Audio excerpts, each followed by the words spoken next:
ಎಲ್ರಿಗೂ ನಮಸ್ಕಾರ. ನಾನು ನಿಮ್ಮ ಮನೋಜ್. ಅನ್ವೇಷಿ ಚಾನಲ್ಗೆ ನಿಮ್ಗೆಲ್ಲರಿಗೂ ಸ್ವಾಗತ. ಮಾಯಾ ತನ್ನ 10ನೇ ವರ್ಷದ ಹುಟ್ಟುಹಬ್ಬಕ್ಕೆ ತನ್ನ ತಂದೆ ಕೊಟ್ಟಂತಹ ಗಿಫ್ಟ್ ಬಾಕ್ಸನ್ನು ಓಪನ್ ಮಾಡಿದಾಗ ಅದರಲ್ಲಿ ಸಿಕ್ಕ ಮೊಬೈಲನ್ನು ನೋಡಿ ಅವಳ ಖುಷಿಗೆ ಪಾರವೇ ಇರಲಿಲ್ಲ. ಮಾಯಾಳ ಖುಷಿ ಕಂಡ ಆಕೆ ತಂದೆ ತಾಯಿ ಕೂಡ ಅಷ್ಟೇ ಖುಷಿ ಪಡ್ತಾರೆ. ಆದರೆ ಅವರಿಗೆ ಆಗ ಗೊತ್ತಿರಲಿಲ್ಲ ಅವರು ಕೊಟ್ಟಂತಹ ಗಿಫ್ಟ್ ಅವರ ಮಗಳ ಜೀವನವನ್ನು ಯಾವ ರೀತಿ ಚೇಂಜ್ ಮಾಡಬಹುದು ಅಂತ. 6 ತಿಂಗಳ ನಂತರ ದಿನದ ಹೆಚ್ಚು ಸಮಯವನ್ನು ಪುಸ್ತಕಗಳೊಂದಿಗೆ ಕಳೆಯುತ್ತಿದ್ದ ಮಾಯಾ ಈಗ ತನ್ನ ಸ್ಕ್ರೀನ್ ಟೈಮ್ನ ಜಾಸ್ತಿ ಮಾಡ್ತಾ ಇದ್ದಾಳೆ. ಎಲ್ಲರೊಂದಿಗೆ ಖುಷಿಯಾಗಿ ಬೆರೆಯುತ್ತಿದ್ದಂತಹ ಮಾಯಾ ಈಗ ಸೋಷಿಯಲ್ ಮೀಡಿಯಾದಲ್ಲಿ ಸ್ನೇಹಿತರಿಗಾಗಿ ಹುಡುಕಾಟ ನಡೆಸುತ್ತಿದ್ದಾಳೆ. ಕ್ಲಾಸ್ನಲ್ಲಿ ಟಾಪರ್ ಆಗಿದ್ದ ಮಾಯಾ ಈಗ ಎಲ್ಲರಿಗಿಂತ ಹಿಂದೆ ಉಳಿದಿದ್ದಾಳೆ. ತಾವು ಕೂಡ ಮೊಬೈಲ್ ಗೀಳಿಗೆ ಸಿಕ್ಕಿಕೊಂಡಿದ್ದ ಮಾಯಾಳ ಪೇರೆಂಟ್ಸ್ಗೆ ಈಗ ಮಾಯಾಳಲ್ಲಿ ಕೆಲವೊಂದು ದೈಹಿಕ ಬದಲಾವಣೆಗಳು ಕೂಡ ಕಂಡು ಬರ್ತಾ ಇದೆ. ಸದಾ ಲವಲವಿಕೆಯಿಂದಿರುತ್ತಿದ್ದ ಮಾಯಾ ಯಾವುದೇ ಫಿಸಿಕಲ್ ಆಕ್ಟಿವಿಟಿ ಇಲ್ಲದೆ ಈಗ ಒಬೀಸ್ ಆಗಿದ್ದಾಳೆ ಮತ್ತು ಹೆಚ್ಚು ಸ್ಕ್ರೀನ್ ಟೈಮ್ನಿಂದ ಮಾಯಾಳ ಕಣ್ಣುಗಳು ಸ್ಟ್ರೈನ್ ಆಗಿದೆ ಮತ್ತು ವಿಷನ್ ಪ್ರಾಬ್ಲಮ್ ಕಾಣಿಸ್ಕೊಳ್ಳೋದಕ್ಕೆ ಶುರುವಾಗಿದೆ. ಡಿಪ್ರೆಷನ್, ಆಂಗ್ಸೈಟಿ ಮತ್ತು ಸೋಷಿಯಲ್ ಮೀಡಿಯಾದ ರೀಲ್ಸ್ ಪ್ರಭಾವದಿಂದ ಮಾಯಾಳ ಅಟೆನ್ಷನ್ ಸ್ಪ್ಯಾನ್ ಕೂಡ ಕಡಿಮೆ ಆಗಿದೆ. 1 ಗಂಟೆಗಳ ಕಾಲ ಅಜ್ಜಿಯ ಕತೆ ಕೇಳ್ತಿದ್ದ ಮಾಯಾ ಈಗ 30 ಸೆಕೆಂಡ್ನ ರೀಲ್ಸ್ಗೆ ಅಡಿಕ್ಟ್ ಆಗಿದ್ದಾಳೆ. ಇದು ಕಥೆಯ ಅರ್ಧ ಭಾಗ ಮಾತ್ರ. ಪ್ಯೂ ರಿಸರ್ಚ್ ಸೆಂಟರ್ನ ಸರ್ವೆ ಪ್ರಕಾರ 5 ವರ್ಷಕ್ಕಿಂತ ಕಡಿಮೆ ವಯಸ್ಸಿನ 60% ಮಕ್ಕಳು ಮೊಬೈಲ್ಗೆ ಎಕ್ಸ್ಪೋಸ್ ಆಗಿದ್ರೆ 2 ವರ್ಷಕ್ಕಿಂತ ಕಡಿಮೆ ವಯಸ್ಸಿನ 31% ಮಕ್ಕಳು ಸೆಲ್ಫೋನ್ಗೆ ಆಲ್ರೆಡಿ ಎಕ್ಸ್ಪೋಸ್ ಆಗಿರ್ತಾರೆ. 12ರಿಂದ 18 ವರ್ಷದೊಳಗಿನ ಪ್ರತಿ 2 ಮಕ್ಕಳಲ್ಲಿ 1 ಮಗು ಸ್ಮಾರ್ಟ್ಫೋನ್ಗೆ ಅಡಿಕ್ಷನ್ ಆಗಿರೋದನ್ನು ಒಪ್ಕೊಂಡ್ರೆ ಭಾರತದ 40% ಆಫ್ ಪೇರೆಂಟ್ಸ್ ತಮ್ಮ ಮಕ್ಕಳು ಸೆಲ್ಫೋನ್ಗೆ ಅಡಿಕ್ಟ್ ಆಗಿರೋದಾಗಿ ಹೇಳಿಕೊಂಡಿದ್ದಾರೆ. ರಿಸರ್ಚ್ ಪ್ರಕಾರ 12 ವರ್ಷಕ್ಕಿಂತ ಕೆಳಪಟ್ಟ 40% ಮಕ್ಕಳು ಪ್ರತಿದಿನ 4 ಗಂಟೆಗಳ ಕಾಲ ತಮ್ಮ ಸ್ಮಾರ್ಟ್ಫೋನ್ನ ಬಳಕೆ ಮಾಡ್ತಾ ಇದ್ದಾರೆ. ಹಾಗಾದರೆ ಮಕ್ಕಳು ಫೋನ್ಗೆ ಅಡಿಕ್ಟ್ ಆಗೋದಕ್ಕೆ ಕಾರಣಗಳೇನು ಮತ್ತು ಈ ಸ್ಮಾರ್ಟ್ಫೋನ್ ಅಡಿಕ್ಷನ್ನ ಕಡಿಮೆ ಮಾಡೋದು ಹೇಗೆ ಅಂತ ಇವತ್ತಿನ ವಿಡಿಯೋದಲ್ಲಿ ನೋಡ್ತಾ ಹೋಗೋಣ.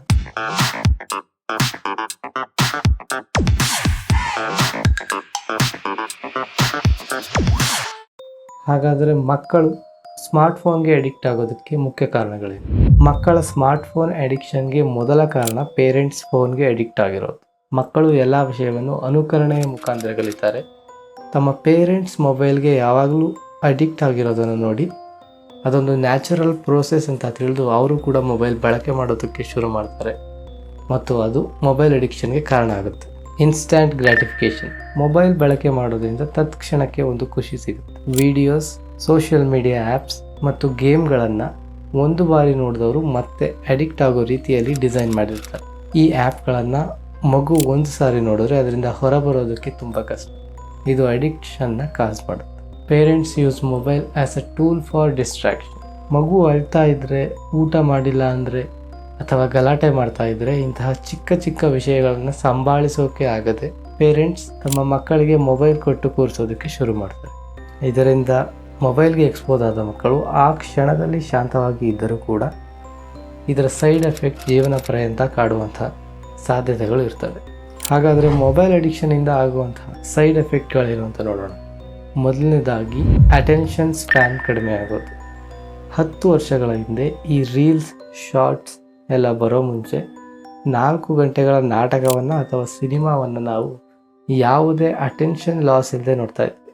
ಆದರೆ ಈಗ ರೀಲ್ಸ್ ಮತ್ತು ಶಾರ್ಟ್ಸ್ಗಳಿಗೆ ಅಡಿಕ್ಟ್ ಆಗಿರೋದ್ರಿಂದ ನಾವು 10 ನಿಮಿಷದ ವಿಡಿಯೋವನ್ನು ಕಂಪ್ಲೀಟ್ ಆಗಿ ನೋಡೋದಕ್ಕೆ ಸಾಧ್ಯವಾಗ್ತಾ ಇಲ್ಲ. ಅಂಥದ್ರಲ್ಲಿ ಈ ರೀಲ್ಸ್ ಮತ್ತು ಶಾರ್ಟ್ಸ್ಗೆ ಅಡಿಕ್ಟ್ ಆದ ಮಕ್ಕಳು 45 ನಿಮಿಷಗಳ ಕ್ಲಾಸ್ನಲ್ಲಿ ಎಷ್ಟು ಸಮಯವನ್ನು ಅಟೆನ್ಷನಿಂದ ಕೇಳ್ತಾರೆ ಅನ್ನೋದನ್ನು ನೀವೇ ಯೋಚಿಸಿ. ಸ್ಟಡೀಸ್ ಪ್ರಕಾರ ಮಕ್ಕಳಲ್ಲಿ attention span shorter than ever. ಇದರಿಂದ ಮಕ್ಕಳು ಶೈಕ್ಷಣಿಕವಾಗಿ ಹಿಂದುಳಿಯುವುದು ಮತ್ತು ಯಾವುದೇ ಕೆಲಸವನ್ನು ಕಂಪ್ಲೀಟ್ ಮಾಡದೇ ಇರುವುದು, ಪಿಕ್ ಬೋರ್ಡಮ್ ಮತ್ತು ಜನರ ಜೊತೆಯಲ್ಲಿ ಬೆರೆಯೋದಕ್ಕೆ ಹಿಂಜರಿಕೆ ಮುಂತಾದಂತಹ ಸಮಸ್ಯೆಗಳು ಕಂಡುಬರುತ್ತೆ. ಎರಡನೇದು ಆಂಗ್ಸೈಟಿ.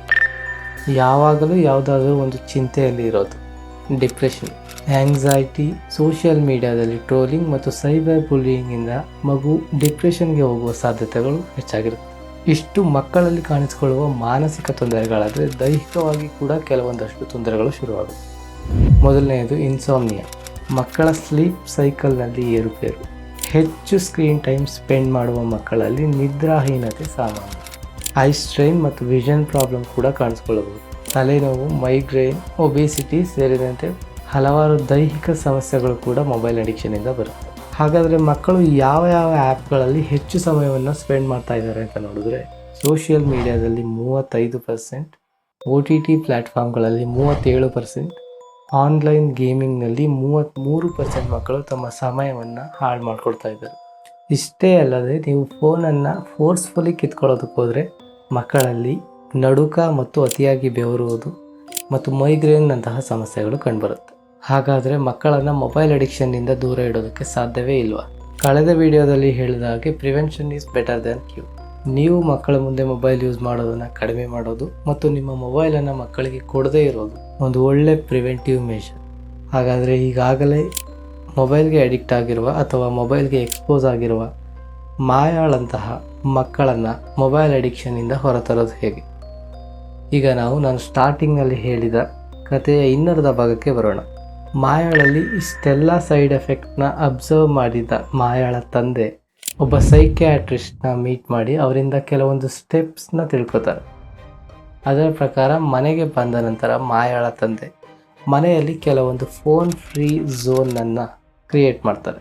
ಇದರ ಪ್ರಕಾರ ಮಾಯಾ ತನ್ನ ಫೋನ್ನ ಊಟದ ಟೇಬಲ್ನಲ್ಲಿ, ಅಡುಗೆ ಮನೆಯಲ್ಲಿ ಮತ್ತು ತನ್ನ ಸ್ಟಡಿ ಟೇಬಲ್ ಹಾಗೂ ಬೆಡ್ನಲ್ಲಿ ಯಾವುದೇ ಕಾರಣಕ್ಕೂ ಯೂಸ್ ಮಾಡೋ ಹಾಗಿಲ್ಲ. ಕೇವಲ ಸೋಫಾದಲ್ಲಿ ಕೂತು ಮೊಬೈಲ್ ಯೂಸ್ ಮಾಡೋದಕ್ಕೆ ಮಾತ್ರ ಮಾಯಾಳಿಗೆ ಪರ್ಮಿಷನ್ ಕೊಡಲಾಗುತ್ತೆ. ಇದರಿಂದ ಮಾಯಾ ಊಟ ಮಾಡೋದಕ್ಕೆ ಮತ್ತು ಆಕೆಯ ಸ್ಲೀಪ್ ಸೈಕಲ್ಗೆ ಯಾವುದೇ ತೊಂದರೆ ಬರೋದಿಲ್ಲ.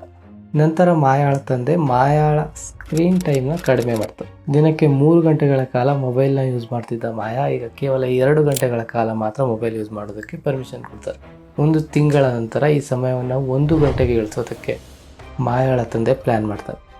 ಮಾಯಾಳ ತಂದೆ ಮತ್ತು ತಾಯಿ ಮನೆಯಲ್ಲಿ ಕೆಲವೊಂದು ಫನ್ ಆ್ಯಕ್ಟಿವಿಟೀಸ್ನ ಮಾಡೋದಕ್ಕೆ ಶುರು ಮಾಡ್ತಾರೆ. ಮಾಯಾಳನ್ನು ಪಾರ್ಕಿಗೆ ಕರೆದುಕೊಂಡು ಹೋಗೋದು ಮತ್ತು ಅವರ ರಿಲೇಟಿವ್ಸ್ ಜೊತೆ ಪರಿಚಯ ಮಾಡಿಸೋದು ಮತ್ತು ಹೊರಗಡೆ ಇದ್ದಾಗ ಮೊಬೈಲ್ ಯೂಸ್ ಮಾಡೋದನ್ನು ಕಂಪ್ಲೀಟಾಗಿ ಲಿಮಿಟ್ ಮಾಡಿ ಜನರ ಜೊತೆ ಬೆರೆಯೋದನ್ನು ಕಲಿಸೋದಕ್ಕೆ ಶುರು ಮಾಡ್ತಾರೆ. ನಿಧಾನವಾಗಿ ಮಾಯಾಳ ಜೊತೆ ಟೈಮ್ ಸ್ಪೆಂಡ್ ಮಾಡುತ್ತಾ ಮತ್ತು ಅವಳ ಜೊತೆ ಮಾತನಾಡುತ್ತಾ ತಮ್ಮ ತಪ್ಪಿನ ಅರಿವಾಗಿ ಮಾಯಾಳ ಜೊತೆ ಸೇರಿ ಆಕೆಯ ಪೇರೆಂಟ್ಸ್ ಕೂಡ ಮೊಬೈಲ್ ಅಡಿಕ್ಷನ್ನಿಂದ ದೂರ ಆಗ್ತಾರೆ. 6 ತಿಂಗಳ ನಂತರ ಮಾಯಾ ಈಗ ಅವಳ ದಿನದ ಹೆಚ್ಚು ಸಮಯವನ್ನು ಪುಸ್ತಕಗಳೊಂದಿಗೆ ಮತ್ತು ಅವಳ ಫ್ಯಾಮಿಲಿಯೊಂದಿಗೆ ಕಳೆಯೋದಕ್ಕೆ ಶುರು ಮಾಡಿದ್ದಾಳೆ. ಮಾಯಾಳ ಸ್ಕ್ರೀನ್ ಟೈಮ್ 3 ಗಂಟೆಯಿಂದ ಈಗ ಕೇವಲ 30 ನಿಮಿಷಕ್ಕೆ ಬಂದಿದೆ. ಆ ಸಮಯದಲ್ಲಿ ಅವಳು ತನ್ನ ಎಜುಕೇಷನ್ಗೆ ಸಂಬಂಧಪಟ್ಟಂತಹ ಕೆಲವೊಂದು ವಿಡಿಯೋಗಳನ್ನು ನೋಡ್ತಾಳೆ. ಮಾಯಾ ಈಗ ಸೋಷಿಯಲ್ ಮೀಡಿಯಾದಲ್ಲಿ ಸ್ನೇಹಿತರನ್ನು ಹುಡುಕೋದನ್ನು ಬಿಟ್ಟಿದ್ದಾಳೆ ಮತ್ತು ಎಲ್ಲರ ಜೊತೆ ಬೆರೆಯೋದಕ್ಕೆ ಶುರು ಮಾಡಿದ್ದಾಳೆ. ಮಾಯಾಳ ಅಟೆನ್ಷನ್ ಸ್ಪ್ಯಾನ್ ಕೂಡ ಮೊದಲಿನಂತೆ ಸರಿಯಾಗಿದೆ. ಮಾಯಾ ಮಾನಸಿಕವಾಗಿ ಅಷ್ಟೇ ಅಲ್ಲದೆ ದೈಹಿಕವಾಗಿ ಕೂಡ ಲವಲವಿಕೆಯನ್ನು ಹೊಂದಿದ್ದಾಳೆ. ಮಾಯಾ ಬದಲಾಗಿದ್ದಾಳೆ. ಈಗ ನಿಮ್ಮ ಸಮಯ. ಮಾಯಾಳ ತಂದೆಯಂತೆ ನೀವು ಯೋಚಿಸಿ.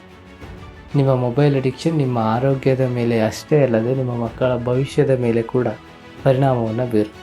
ಮೊಬೈಲ್ ನಮ್ಮ ದಿನನಿತ್ಯದ ಕಾರ್ಯಗಳನ್ನು ಸುಲಭ ಮಾಡುವ ಒಂದು ಸಾಧನ ಆಗಿರಬೇಕು. ಮೊಬೈಲೇ ಜೀವನ ಆಗಿರಬಾರ್ದು. ಈ ವಿಡಿಯೋ ಇಷ್ಟ ಆಗಿದೆ ಲೈಕ್ ಮಾಡಿ ಮತ್ತು ಎಲ್ಲ ಪೇರೆಂಟ್ಸ್ಗಳಿಗೆ ಈ ವಿಡಿಯೋವನ್ನು ಶೇರ್ ಮಾಡಿ.